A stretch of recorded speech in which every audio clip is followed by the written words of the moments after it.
No vídeo de hoje falaremos sobre o México. Antes de começarmos, confira algumas informações básicas sobre o país. O México possui uma população estimada em 127 milhões de habitantes e encontra-se localizado na América do Norte. O território é equivalente a um quarto do Brasil, sendo em torno de 1.900.000 km². O idioma oficial do país é o espanhol, mas também se falam mais de 60 línguas em diversas regiões. A partir dessas informações, podemos começar.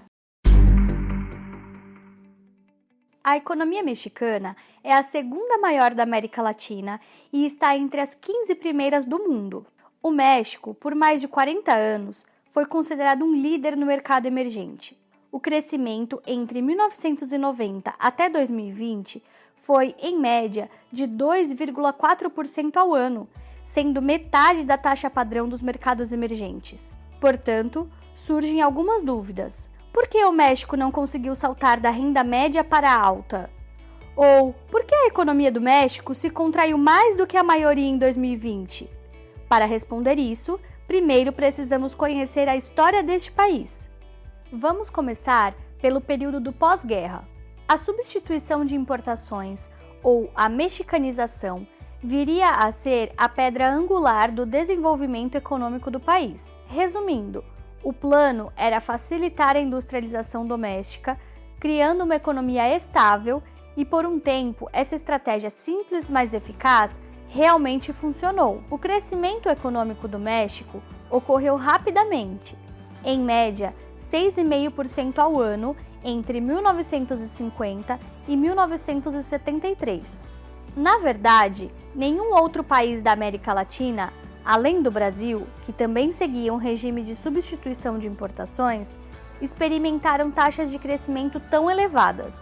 Porém, havia um detalhe fundamental nessa estratégia: a forma como esse crescimento estava sendo gerado e distribuído por todo o país. O problema era que a substituição de importação de bens beneficiava somente empresários e investidores, muito mais do que os trabalhadores. Em 1960, os 10% mais ricos do país tinham rendimentos 7 vezes maiores que os 40% mais pobres. Com maiores concentrações de riqueza, a demanda doméstica começou a estagnar e, para resolver isso, a distribuição de renda tornou-se cada vez mais importante. A solução do governo foi aumentar tanto os gastos públicos que o déficit passou de 2% em 1970 para 9% em 1975, ou seja, uma posição insustentável. No entanto, a descoberta de reservas substancialmente menores no final dos anos 70 permitiu ao país adiar profundas reformas estruturais nas quais o México apostou forte. Entretanto, gastos e fatores de crescimento desequilibrados criaram condições para o aumento das taxas de inflação e uma taxa de câmbio sobrevalorizada, resultando em fuga de capitais. Por sua vez, isso forçou maiores níveis de endividamento público, dívidas principalmente atreladas às taxas de juros dos Estados Unidos e à classificação de crédito interbancário de Londres, algo que deixou a dívida muito exposta ao crédito internacional. Infelizmente, quando os Estados Unidos entraram em recessão e os preços do petróleo despencaram no início dos anos 80, o mesmo aconteceu com a economia do México. Em 1982, o volume da dívida sozinha era equivalente a 24% do PIB, um nível verdadeiramente insustentável, forçando um resgate do FMI. Os anos 80 teriam extrema instabilidade macroeconômica, com a inflação chegando a mais de 130% em apenas um ano, e a economia estagnada. Em contrapartida, a turbulência econômica levou o país a reduzir drasticamente as tarifas e barreiras comerciais em uma ampla gama de produtos, facilitando um maior acesso aos mercados internacionais. O melhor exemplo dessa liberdade comercial é o Acordo de Livre Comércio da América do Norte, ou NAFTA, que foi assinado com os Estados Unidos e Canadá no início dos anos 90. É importante ressaltar que o México já havia reduzido massivamente as tarifas antes da entrada em vigor do NAFTA. Apesar dessas políticas, o país estava prestes a enfrentar, em 1994, seu maior desafio no ano: o efeito tequila. Bom, infelizmente, isso não é tão divertido quanto parece, já que foi uma crise econômica que se concentrou em empréstimos de curto prazo e inadimplência. Para financiar suas necessidades, o governo teve de emitir uma dívida crescente de curto prazo. Uma onda de agitação social e o assassinato de um candidato presidencial gerou uma saída gigantesca de capitais. Essa saída de dinheiro fez com que os investidores lutassem para negociar seus pesos por dólares. Para resolver esse problema, o Banco Central do México emitiu mais dívidas em dólares para comprar pesos, esgotando suas reservas no processo. Uma estratégia que só pode durar enquanto você tiver dólares para vender.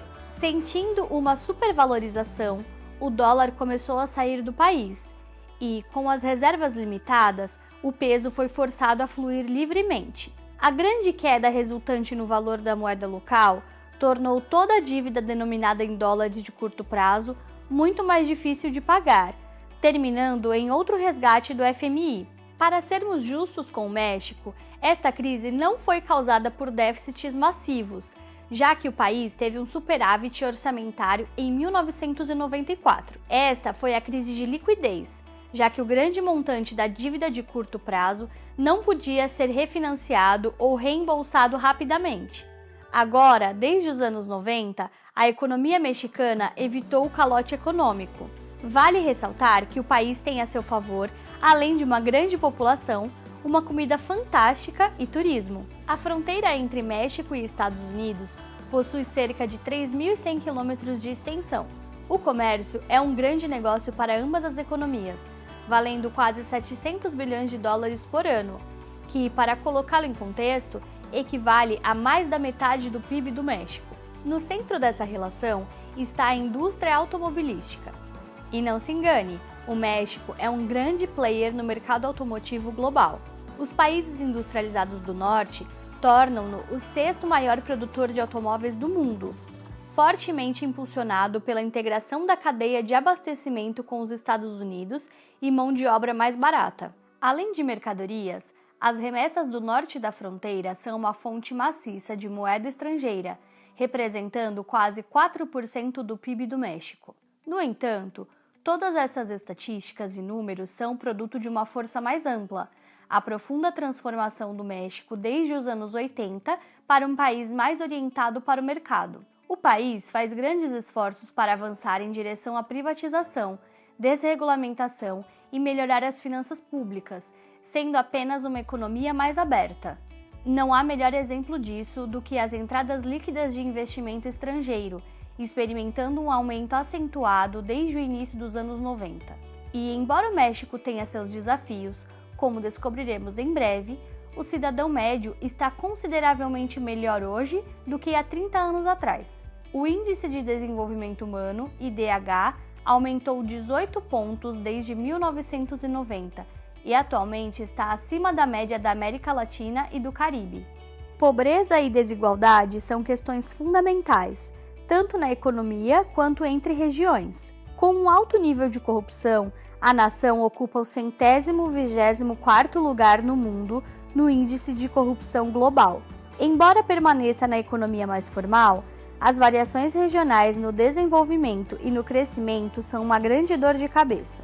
Áreas mais próximas da fronteira com os Estados Unidos se beneficiaram enormemente com a industrialização e maior integração com as cadeias de suprimentos norte-americanas.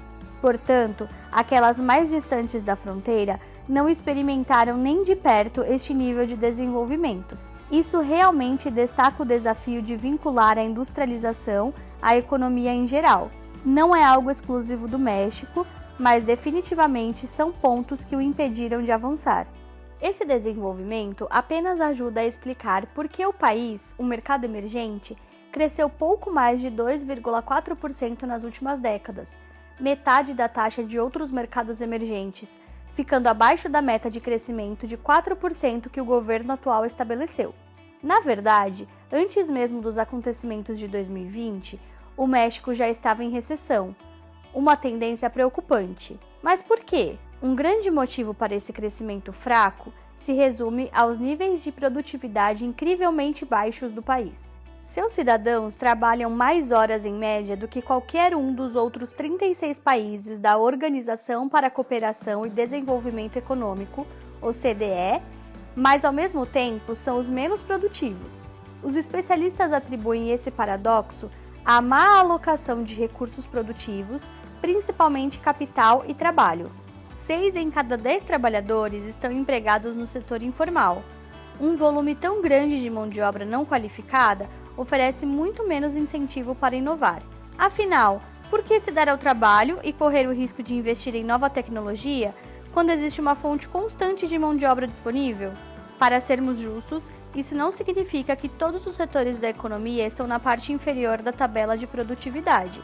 Um estudo de 2015 descobriu que os estados do norte na fronteira com os Estados Unidos tinham níveis de produtividade equivalentes aos da Coreia do Sul. O problema, entretanto, é a disparidade regional nos estados com foco na agricultura, onde pequenas propriedades no setor informal são comuns. Na economia em geral, setores de baixa produtividade como turismo, varejo e agricultura representam metade da força de trabalho. Já os setores mais produtivos respondem por pouco mais de 1/4 da mão de obra. Colocando o trabalho de lado, a outra parte da equação é o capital. O dinheiro muitas vezes tem dificuldade para chegar às empresas. O México ainda sofre de um legado de setor bancário subdesenvolvido, com altas barreiras à entrada. No momento, o México está experimentando uma recuperação a partir de 2020, mas não necessariamente uma recuperação total.